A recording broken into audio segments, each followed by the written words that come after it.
Hi wrestling fans! Sorry, I'm back again. Just want to let you know some more news. There's a new YouTube video of TNA hyping that the major event would take place in the first 5 minutes of Monday night's Impact telecast. The video, available by the way on YouTube somewhere, features Jeremy Borash accidentally causing a viral wave of TNA office workers leaking the fact that something big is planned for the first 5 minutes of Monday's show. Anyway, loading up the beginning of the show is important when TNA needs to do everything possible to hook the potential WWE Raw viewers to stay on rather than see what the first 5 minutes is and click over the other way.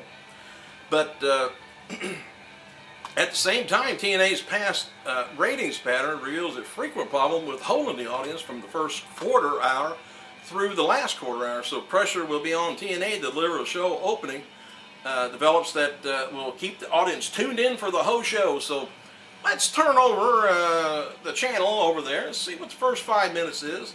Tape Raw, for the first 5 or 10, and let's just see. Of course, we kind of know what's going to be going on now. First 5 minutes. So anyway, I don't know whether that's a good idea or not. You're telling people to tune into us for 5 minutes, and it's going to hold us. I want TNA to prove that they're not the way I said they were, and it pissed me off about that parking lot or outside fight where they hyped it for the whole hour of the first half of the show. Got outside and we had a less than a 2-minute fight with Hall and Nash and X-Pac and Eric Young, I think it was. That turned me... anyway, former WWE champion, by the way, Jeff Hardy, is in Orlando and has arrived at the Impact Zone for tonight's live show. There's one thing. The buzz backstage is that Hardy's going to be appearing on tonight's Impact head-to-head with WWE, but will not be wrestling. But those who could change, those plans could change between now and, of course, tonight. Hardy recently filmed some footage with TNA for a video package that will be airing soon. Still no word about Rob Van Dam or other names arriving for a fact. So I still say Shannon Moore, and if Jeff's going to be there, Shannon, I'm sure will be there. RVD is probably the other one.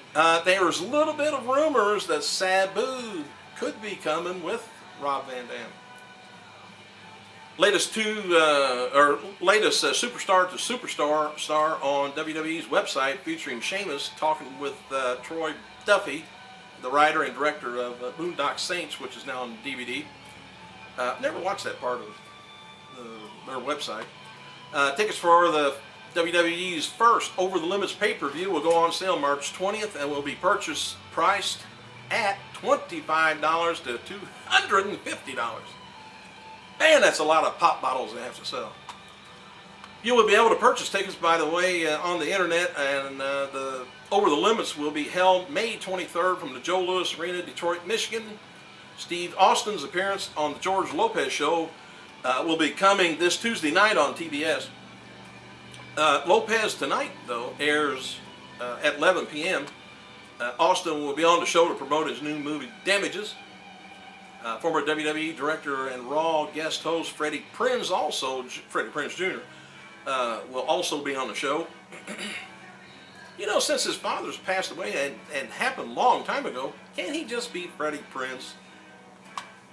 No, it's not his dad. So far this year, Carlito, now here's a little bit of trivia stuff. Carlito is the only wrestler on Raw with no wins.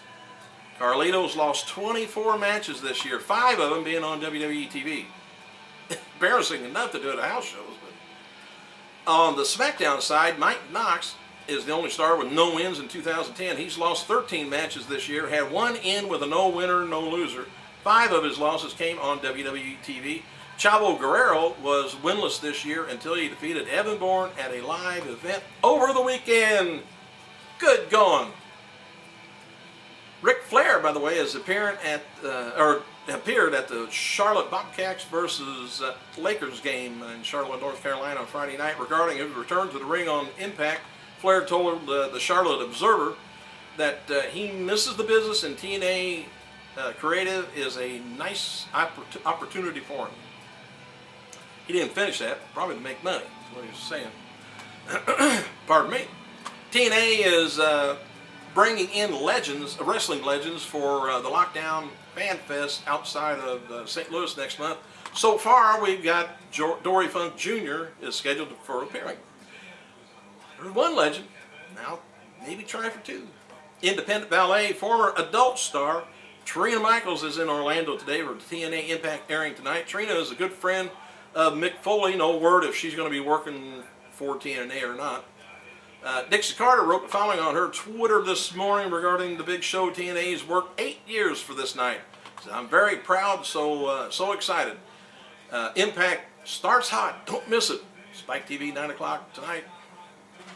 TNA will be taping the next Monday night's Impact, by the way, broadcast on March 15th, tomorrow night.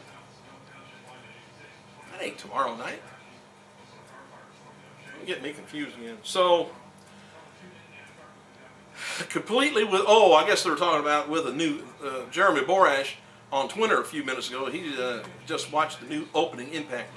It's complete with a new theme, I guess. It looks awesome. You'll see it tonight. So, we got a new theme for the, I got fleas, I think.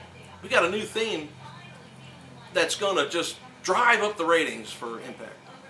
Come on, man, it's the product. God. Oh, Tiffany, by the way, was in action for the SmackDown brand at WWE live events over the weekend, teaming up with a face in the Diva Tag matches. Chris Jericho noted on his Twitter account he's writing 50,000 words of his new biography. He has written it now. And he says it's just ridiculous as Lion's Tale. And might even be better. Never read Lion's Tale? I'm waiting for the video. Chavo Guerrero, like I said, scored his first victory over Emma Bourne on Raw live event. It was in Boise, Iowa. Despite DX saying they would never be teaming together anymore for a while, they teamed up for a live WWE event the past weekend with John Cena defeating Batista, Randy Orton, and Sheamus. DX did a comedy promo for the matches and acknowledged that they were supposed to be taking a break from team wrestling. That's the old never say never. They didn't do it for a while. WWE tickets for the live event in Raw, Philadelphia, Pennsylvania goes on sale June 28th. Or rather, for the June 28th show goes on sale March 20th. Please make a note of that if you can figure out what I just said. WWE releases a new WrestleMania Almanac magazine, and interviews from Steve Austin, Trish Stratus, Stephanie McMahon, and others are in it. This past Thursday's episode of Raw Superstars on WGN did a 0.94 rating with 965,000 viewers. The replay did a 0.18 rating with about 162,000. As reported before, Melina will not be returning this spring like earlier expected. Melina noted on her Twitter page that she has 4 months away from returning and still in pain. She is working around it, but won't be able to wrestle for another 4 months. Darn! I still got videotape I can watch her ring entrance on. Shannon Moore wrote on his Twitter account, all I can say is asking, is TNA going to be a show to watch tomorrow? Which he said that yesterday. Big things are popping. Eric Bischoff knows on his Facebook account he would be trying his best to answer fan questions on the site during tonight's live Impact. Tommy Dreamer noted on his Twitter yesterday that the original ECW original Danny Doring got married this past weekend. Dreamer, Chris Shetty, Judge Jeff Jones, Stevie Richard, Rosekill, Crowbar, Colin Delaney, Big Sal Graziano, and others were in attendance. Carolina independent wrestler Phil Shatter, Mikhail Judas, and Kimo were in Orlando and scheduled to be at tonight's Impact taping. They all are working on air as security for TNA until this past December. That's who's been working security. Hell, I'm about out of time, but check back. Let me know what you think about Impact tonight. I gotta go.